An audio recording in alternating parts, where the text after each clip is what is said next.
ចង់ប្រាច់ពាក្យក៏បានដែរប៉ុន្តែត្រូវឲ្យលុយ អីគេ គ្រឿងរឿងភាគពួកប្រធានផ្ដាច់ការពេលផ្ដាច់ពាក្យគេត្រូវឲ្យលុយវាជាច្បាប់ក្នុងសង្គម ឲ្យក៏ឲ្យដែរចង់បានប៉ុន្មាន ចាំខ្ញុំគិតសិនតាមតម្លៃគ្រឿងលោក50លានគឺគ្រប់គ្រាន់ហើយតែលោកនឹងជាងវ៉ានស្រឡាញ់គ្នាពិតប្រាកដអញ្ចឹងខ្ញុំសុំ100លាន 100លានមិនក៏ញាក់មិនទៅប្លន់តាមម្ដងទៅ ចុះខ្ញុំមិនកំពុងតែប្លន់លោកហ្នឹង មិនអីទេឲ្យក៏ឲ្យដែរបងប្រុស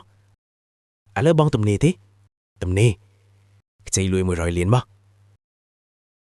អញនិយាយថាអីខ្ចី100លានសម្ដីមុនហ្នឹងបងប្រុសឥឡូវបងទំនេរទេមិនទំនេរទេនេបងប្រុស បើអត់បានកាក់ណាំ50លានក៏បានដែរណា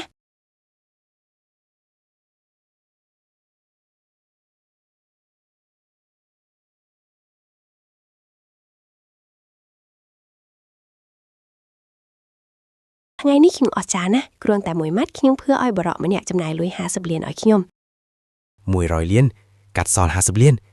បើវាយស៊ីនៅលើដៃអ្នកវិញច្បាស់ជាខ្សែធនមិនខានបើមិនកើតទេទៅបើកវាបង្រៀនទៅធ្វើជំនួយមិនកាច់ទៅធ្វើជាគ្រូប្រឹក្សាយោបល់ស្នេហាច្បាស់ជាបាន បើមានថ្ងៃណាមួយខ្ញុំកើតជំងឺបេះដូងគឺពាក់កណ្ដាលនៅពេលលោកនឹងហើយត្រូវហើយលោកនឹងជាងវ៉ានយ៉ាងម៉េចហើយត្រូវគ្នាវិញណែនេះខ្ញុំខំបង្កឱកាសឲ្យលោកណា ខំបង្កើតឱកាសអីរឿងខ្លួនឯងមិនតន់ដោះស្រាយអស់ផងនៅមានពេលមកខ្វល់រឿងអ្នកដទៃទៀត មើលទៅប្រហែលជាមិនទាន់ត្រូវគ្នាទេដឹងអញ្ចឹងបានជាមួមកខ្លាំងម្ល៉េះខ្ញុំចិត្តទូលាយណាមិនប្រកាន់លោកទេសិងយ៉ាវលោកកុំខឹងអីចង់ឲ្យខ្ញុំជួយនាំសិងយ៉ាវចេញទៅឆ្ងាយអត់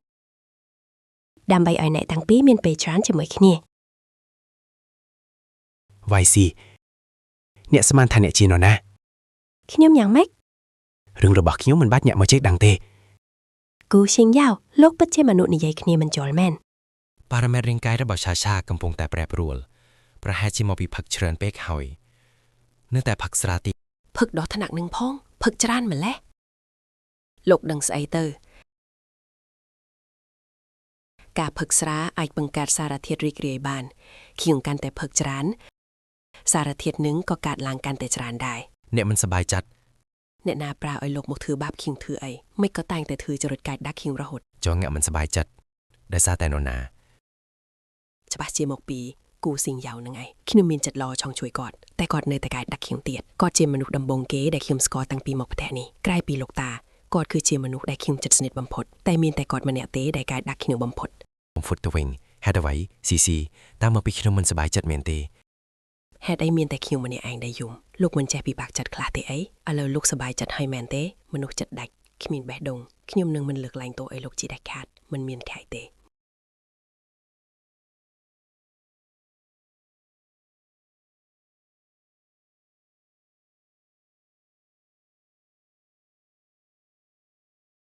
មើលទៅបងប្រុស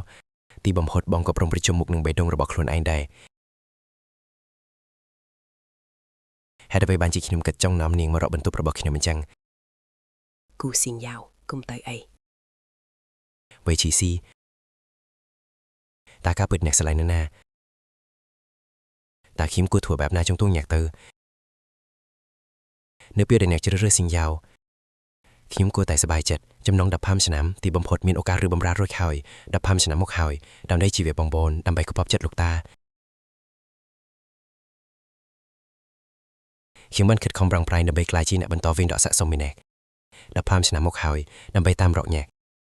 ខ្ញុំបានតាមរកគ្រប់ច្រកល្ហកពីមួយថ្ងៃទៅមួយថ្ងៃ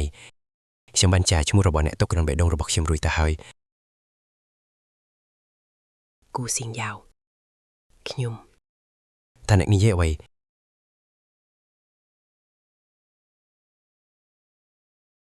ខ្ញុំចង់គួត